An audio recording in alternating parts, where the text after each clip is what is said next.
Menjalankan bisnis dalam lingkungan global mengharuskan manajemen untuk beradaptasi dengan perubahan yang cepat. Meskipun beberapa aspek bisnis tetap konsisten, banyak faktor yang berbeda di setiap negara, termasuk praktik usaha yang mungkin dapat berfungsi dengan baik di negara asal, tetapi tidak di negara lain. Nah, akuntan manajemen itu tuh memainkan peran penting dalam perusahaan internasional dengan menghadapi tantangan-tantangan yang muncul. Tugas utama mereka adalah menyediakan informasi relevan kepada manajemen dan mengikuti perkembangan terbaru dalam praktik akuntansi serta peraturan keuangan di negara-negara tempat perusahaan beroperasi. Nah, mereka ini harus memahami kerangka kerja akuntansi yang berbeda dan menyesuaikan laporan keuangan sesuai dengan standar internasional dan lokal.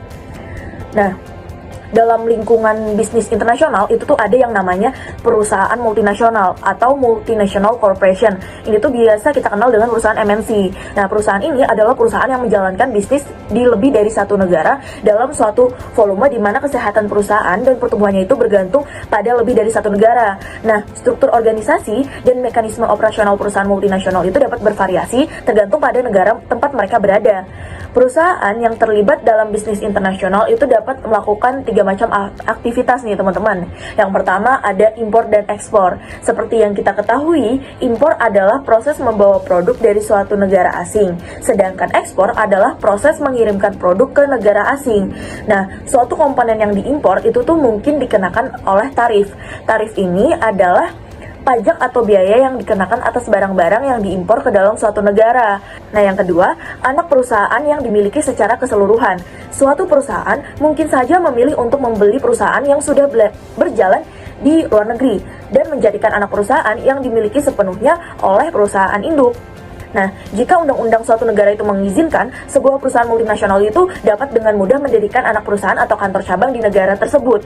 Nah, jika undang-undang itu tidak mengizinkan, di sini tuh kita bisa melakukan yang namanya outsourcing, teman-teman. Outsourcing adalah pembayaran yang dilakukan oleh suatu perusahaan kepada pihak lain untuk suatu urusan bisnis yang semula dilakukan sendiri oleh internal perusahaan. Nah, ini merupakan salah satu strategi bisnis yang dilakukan untuk menghemat biaya.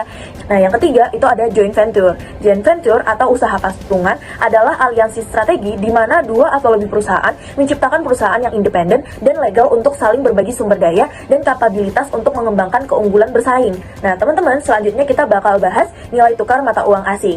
Nah, apabila perusahaan itu sudah mulai beroperasi dalam arena internasional, perusahaan tersebut harus menggunakan mata uang asing. Mata uang asing ini dapat dipertukarkan dengan uang domestik dengan menggunakan nilai tukar. Namun, nilai tukar ini kan sering berubah ya teman-teman, bahkan bisa mengalami perubahan harian. Jadi, seorang akuntan manajemen itu tuh di sini berperan penting dalam mengelola resiko mata uang. Di sini aku bakal jelasin 3 macam resiko mata uang. Yang pertama itu bagaimana cara kita mengelola resiko transaksi. Nah, suatu cara untuk mengatasi masalah resiko perubahan nilai tukar ini adalah melakukan lindung nilai atau hedging. Nah, di sini kita bakal melakukan kontrak di masa depan. Nah, biasanya ini tuh digunakan sebagai pelindung. Jadi, kontrak ini akan mensyaratkan pembeli untuk menukar sejumlah mata uang tertentu dengan nilai tukar tertentu pada tanggal yang ditentukan di masa depan. Jadi, ibaratnya itu kayak kita bikin perjanjian dulu sebelum melakukan transaksi. Nah, selanjutnya itu ada mengelola resiko ekonomi. Resiko ekonomi itu didefinisikan sebagai dampak dari fluktuasi nilai tukar terhadap nilai sekarang dari arus kas perubahan di masa depan. Nah, resiko demikian itu dapat mempengaruhi daya saing relatif perusahaan. Nah, akuntan menyediakan struktur keuangan dan komunikasi perusahaan kan. Nah, dalam menyusun anggaran induk tuh misalnya, anggaran penjualan itu harus mempertimbangkan potensi menguat atau melemahnya mata uang negara pesaing. Selanjutnya, kita bakal bahas mengelola resiko translasi. Nah, terjadinya resiko translasi ini berkaitan dengan pembuatan laporan keuangan dalam bisnis. Nah, hal ini biasanya terjadi pada perusahaan yang beberapa anak perusahaannya itu di negara lain. Di sini, laporan internal dengan denominasi dolar itu diperlukan untuk mengukur semua angka dengan dasar yang sama. Meskipun strategi ini berguna pada satu titik waktu tertentu, strategi tersebut itu dapat menyesatkan para manajer apabila perbandingan dibuat pada beberapa periode waktu. Nah, di sini tuh akuntan manajemen harus banget waspada terhadap resiko sumber translasi. Ini saya ingin menjelaskan mengenai desentralisasi. Jadi desentralisasi itu adalah suatu proses pembagian wewenang dan tanggung jawab dari manajerial tingkat atas kepada manajerial di bawahnya atau kepada unit-unit yang lebih kecil dalam suatu organisasi. Nah, desentralisasi ini hadir sebagai jawaban dari tingginya fleksibilitas yang dimiliki oleh perusahaan multinasional. Salah satu contoh desentralisasi ini adalah dengan melakukan pembentukan divisi. Nah, desentralisasi ini merupakan strategi yang sangat efektif dalam menjalankan perusahaan multinasional dan memberikan wewenang pengambil keputusan kepada manajer lokal MNC MNC itu dapat lebih adaptif terhadap kondisi pasar yang beragam di berbagai negara. Nah, manajer lokal dengan pemahaman mendalam tentang budaya, bahasa, dan juga regulasi setempat itu mampu untuk membuat keputusan yang lebih cepat dan tepat, yang mana hal ini itu memungkinkan MNC untuk merespon perubahan pasar dengan lebih baik dan juga meningkatkan kepuasan pelanggan. Meskipun demikian, desentralisasi ini juga memiliki tantangannya tersendiri, seperti pada koordinasi antar divisi dan juga memastikan konsistensi merek karena adanya perbedaan bahasa dan juga budaya. Oke, berikutnya kita masuk pada mengukur kinerja pada perusahaan multinasional. Jadi bagi MNC, memisahkan antara evaluasi manajer suatu divisi dan evaluasi divisi itu sendiri merupakan suatu hal yang sangat penting. Nah, evaluasi manajer itu sebaiknya tidak menyertakan faktor-faktor di luar kendali manajer seperti fluktuasi mata uang, pajak, dan seterusnya. Sebaliknya, manajer itu seharusnya dievaluasi berdasarkan pendapatan dan juga biaya yang terjadi. Nah, sebenarnya sulit bagi kita untuk membandingkan kinerja seorang manajer divisi di suatu negara dengan seorang manajer divisi di negara yang lain.